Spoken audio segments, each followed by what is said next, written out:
Hello everyone, this is Dhruv Srirasqa.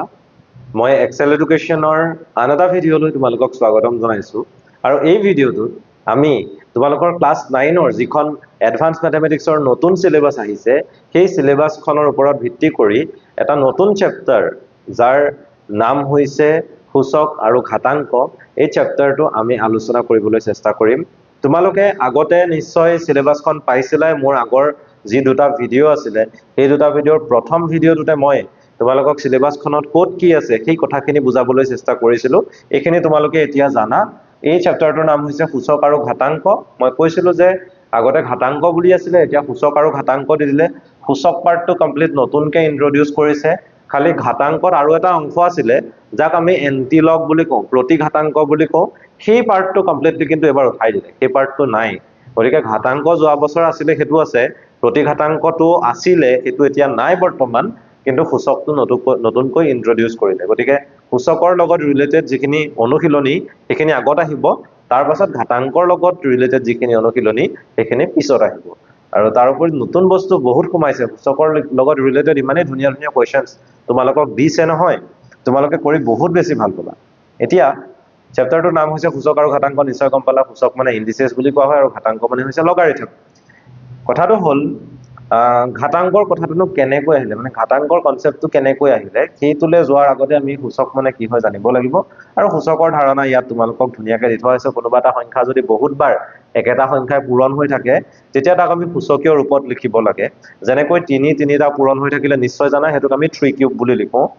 a যদি 4টা পূৰণ হৈ আছে তেতিয়া হলে a টু দি পাৱাৰ 4 বুলি লিখো সেই কথাবোৰ প্ৰথমতে দি থোৱা হৈছে একদম বেসিকৰ পৰা স্টাৰ্ট কৰা হৈছে গতিকে তোমালোকে ক্লাছ 7ত যদি এই চেপ্টাৰটো ভালকৈ নপঢ়িলাও এতিয়া কিন্তু তোমালোকে গোটেই আইডিয়াখিনি ইয়াতে পাই যাবা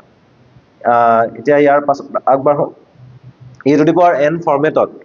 সূচকীয় ৰূপত সংখ্যাবোৰ লিখা হয় আৰু ইয়াত যেটো a আছে a টোক ভূমি বুলি কোৱা হয় আৰু যেটো n আছে সেই n টোক কি বুলি কোৱা হয় সূচক বুলি কোৱা হয় ঠিক আছে এই কথাবোৰ ইয়াত লিখি থোৱা আছে ধুনীয়াকৈ সেইবোৰ তোমালোকে চাই ল'ব পাৰিবা আৰু এইবোৰ চোৱাটো বহুত বেছি ইম্পৰ্টেন্ট কাৰণ বেসিক্স গোটেই কথাখিনি এই লিখনিবোৰত সোমাই থাকে গতিকে এই লিখনিবোৰ নপঢ়াকে তোমালোকে অকল অনুশীলনী কৰিবলৈ নাযাবা লিখনিবোৰ আমি ভালদৰে পঢ়িব লাগিব ক'ত কি লিখা আছে এতিয়া প্ৰথম অনুশীলনীটো একেবাৰে সহজ ঘাতত প্ৰকাশ কৰা বুলি কৈছে 4.1 এক্সাৰসাইজ যেটো আগতে নাছিলে এনেকৈ সূচকৰ পাৰ্টটো নাছিলে কমপ্লিট মই কৈছো লগাৰিথম আছিলে গতিকে লগাৰিথমৰ কোৱেশ্চনছ বোৰে ডাইৰেক্টলি ফাৰ্স্ট অনুশীলনীত আছিলে কিন্তু এতিয়া নাই এটা 3টামান অনুশীলনী আহি গল প্ৰথমতে তাৰ পাছতহে লগাৰিথম আছে -1 into -1 obviously this will become -1 whole to the power 3 নিশ্চয় জানা ইয়াৰ 1/3 আছে 4টা ইনটু হৈ আছে 1/3 whole to the power 4 নিশ্চয় ইজি লাগিছে গতিকে এই অনুশীলনটো তোমালোকে আকৌ নতুনকৈ হয়তো কৰিব নালাগে এতিয়াই হৈ যাব তোমালোকৰ -5/7 দুটা পূৰণ হৈ আছে গতিকে হেতু -5/7 ব্ৰেকেট দিম আৰু হোল টু দি পাৱাৰ কি দিম 2 দিম তেনেকুৱা ধৰণে কৰিব লাগিব তাৰ পিছতে ইয়াৰ পাছৰ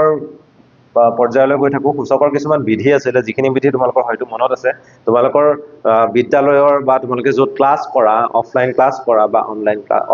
অফলাইন ক্লাছ কৰা অবভিয়াসলি কোনোবাই অনলাইন ক্লাছ কৰিব পাৰা হয়তো তেওঁলোকে এইটো ভিডিঅ' আজি প্ৰথম চাইছা চাগে মোৰ যিসকলে অফলাইন ক্লাছ কৰা তেওঁলোকক নিশ্চয় যেতিয়া তোমালোকে ক্লাছ কৰিবলৈ যোৱা শিক্ষকজনে এইটো কথা মনত পৰে তোমালোকৰ বা স্কুলত শিক্ষকজনে এই সূত্ৰবোৰৰ ওপৰত বহুত বেছি গুৰুত্ব দিয়ে কাৰণ এই সূত্ৰবোৰ সঁচাকৈ দৰকাৰী হয়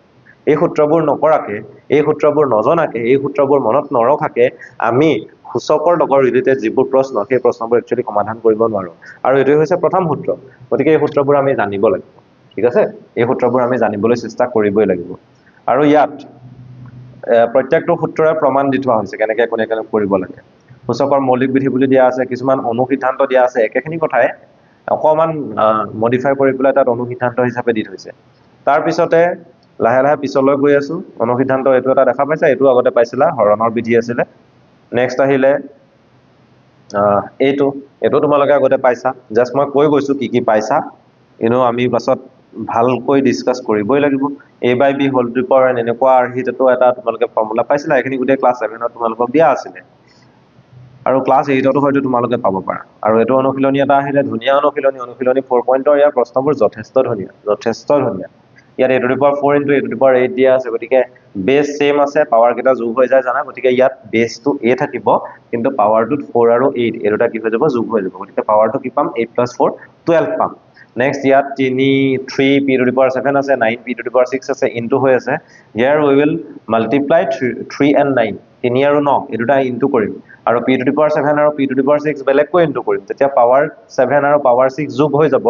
আৰু যোগ হলে তাত কি হ'ব 7 plus 6 equal to 13, so this will become 27p to the power 13। তেনেকুৱা ধৰণেৰে আমি প্ৰশ্নবোৰ কৰিব লাগে।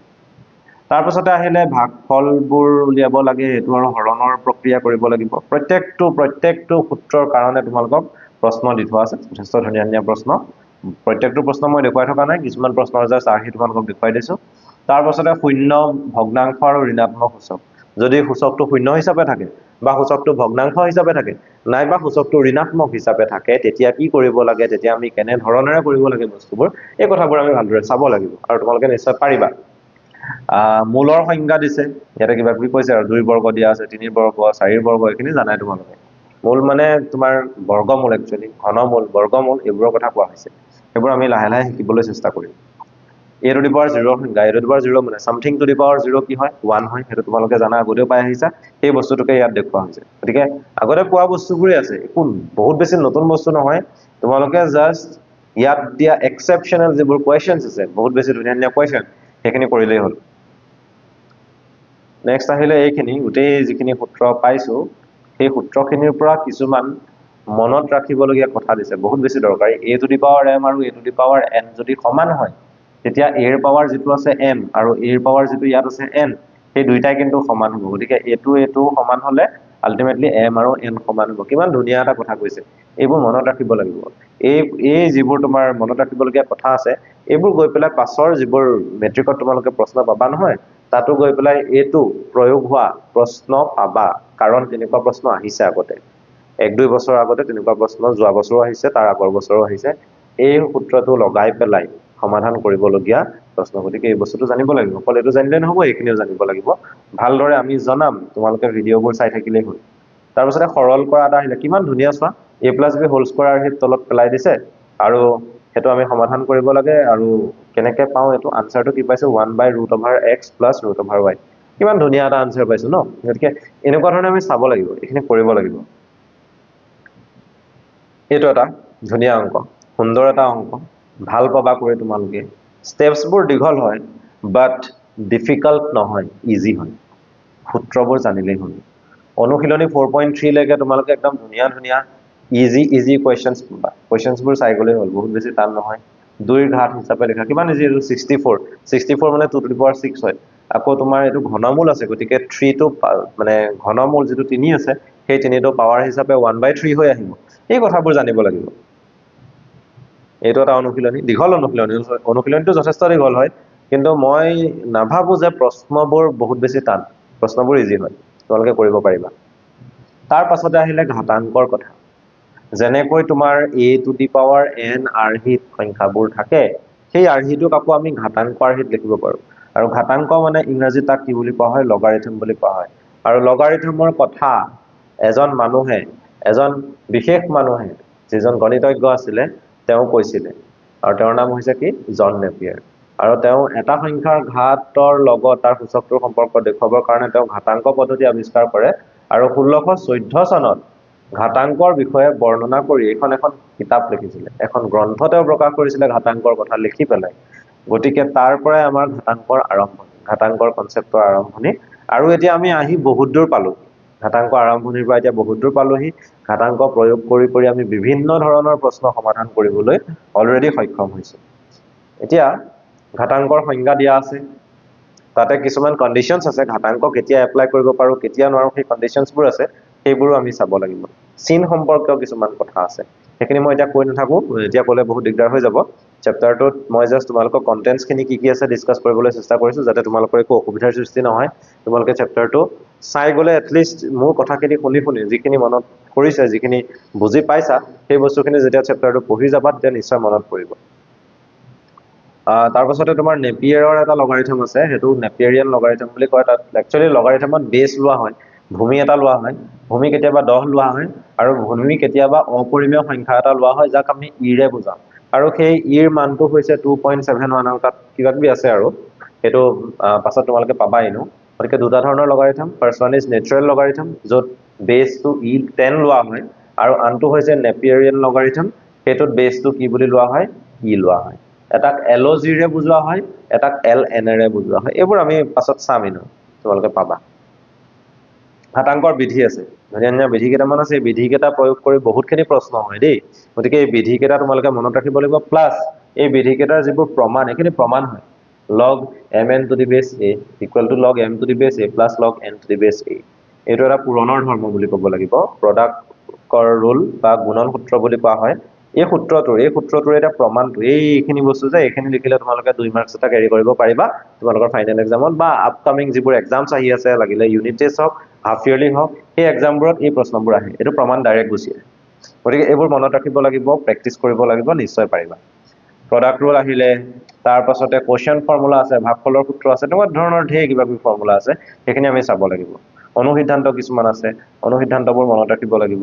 লাহে লাহে আমি অনুশীলনী পাই যামগে অনুশীলনী 4.4 এই এতিয়া এই অনুশীলনী 4.4 যে আছে এই অনুশীলনী 4.4 একচুয়ালি 4.1 হিচাপে আছিলে আগৰ বুকখনত কিন্তু এতিয়া যেহেতু এই সূচকৰ পাৰ্টটো আহি গল এই অনুশীলনীটো 4.1 ৰ পৰা আহি কত পালেহি 4.4 পালেহি মানে আগত তিনিটা অনুশীলনী নতুন সোমাই গল যি কেটা হয়তো এই কেই বছৰত 9 ৰ এডভান্সৰ ষ্টুডেন্টস সকলে যিবোৰ কৰি আছিলে তেওঁলোকে তেনেকুৱা ধৰণৰ প্ৰশ্ন কেতিয়াও কৰা নাছিলে এইবোৰ কৰিছে বাৰু তেওঁলোকে এইবোৰ কৰিছে তোমালোকে দাদা বাইদেউহঁতক সুধিলেও গম পাবা হেতুৰ এতিয়া ইয়াত যি প্ৰশ্ন দি থোৱা আছে গোটেই প্ৰশ্নখিনি আগতে আছিলে কিন্তু এই অনুশীলনীটোত প্ৰশ্নবোৰত কিছুমান খেলিমেলি আছিল অলপ কিবা উত্তৰবোৰ খেলিমেলি ওলাই ক'বাত প্লাস টু মাইনাস হৈ আছে ক'বাত ওপৰত থকা বস্তুটো তলত আছে সেই বস্তুবোৰ হয়তো তেওঁলোকে সকে মডিফাই কৰিলে মই কৰি চোৱা নাই এতিয়ালৈকে কৰি চাব লাগিব কৰি চালে নিশ্চয় গম পাই যাম গতিকে যদি ভুল আছে সেইখিনি শুদ্ধ কৰিব লাগিব খুব সম্ভৱ ইমানখিনি যেতিয়া মডিফিকেশন কৰিছে তেওঁলোকে নিশ্চয় আগৰ ভুলবোৰ বিচাৰ কৰি চাইছে এতিয়া তাৰ পাছত আহিলে অনুশীলনী 4.3 উত্তৰমালা আছে আৰু তাৰ পাছত বিশেষ নাই সেইখিনিতে প্ৰায় চেপ্টাৰটো শেষেই হৈছে বুলি ক'ব লাগিব এতিয়া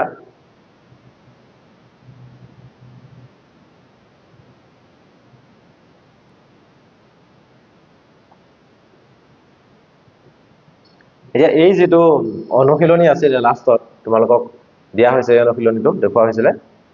4.3 আছিল হয় না 4.3 নহয় 4.4 অনুশীলনী আছিল 4.4 অনুশীলনী গতিকে 4.4 অনুশীলনীতে আমাৰ গোটেই চেপ্টাৰটো শেষ হৈছে 4.4 ৰ পাছত আগতে একচুয়ালি আৰু আছিল ইয়াৰ পাছত মই কৈছো তোমালোকক যে প্ৰতিঘাতাংকৰ বা এন্টি লগাৰিথমৰ এটা পোৰশন আছিল বহুত বেছি দৰকাৰী সেই এন্টি লগাৰিথমটো পাছত গৈ পেলাই তোমালোকে পাবাগে যে ক্লাস 11 12 ৰ কেমিষ্ট্ৰিটো দৰকাৰ হৈ যায় কিন্তু গতিকে হেতু তোমালোকে এতিয়া নাথাকিলেও এনে পাছত চাব লাগিব হয়তো ক্লাস 10 ৰ সিলেবাসত আছিল যোৱা বছৰ আছিল এটা এই বছৰ তাত দিছে চাগে এন্টি লগাৰিথম থাকিব গতিকে এতিয়া যদি নাই পোৱা তোমালোকে ক্লাস 9 ত তেতিয়া তোমালোকে ক্লাস 10 ত ইনো কৰিব লাগিব এই পোৰশনটো তোমালোকে পাছত পাবাগৈ বা প্ৰয়োগ হ'বই ন তোমালোকে কৰিবই লাগিব গতিকে তোমালোকে লগাৰিথম যেতিয়া পঢ়িবা তেতিয়া তোমালোকৰ শিক্ষকসকলক কবা যাতে এন্টি লগাৰিথমৰ যেটো কনসেপ্ট হয় এই কনসেপ্টটো তোমালোকক অলপ দিবলৈ চেষ্টা কৰে যাতে তেওঁলোকে যেতিয়া তোমালোকৰে লাভ হ'ব পাছত গৈ পেলাই সেই এন্টি লগাৰিথমৰ কনসেপ্টবোৰ যেতিয়া পাবা 9ত যদি পঢ়ি থোৱা হয় তেতিয়া তোমালোকে ভালদৰে আয়ত্ত কৰিব পাৰিবা বাকি মই ইয়াকে কলো এই ক্লাছটোত ইমানেই ইয়াৰ পাছৰ ক্লাছবোৰত আমি বাকিবোৰ চেপ্টাৰৰ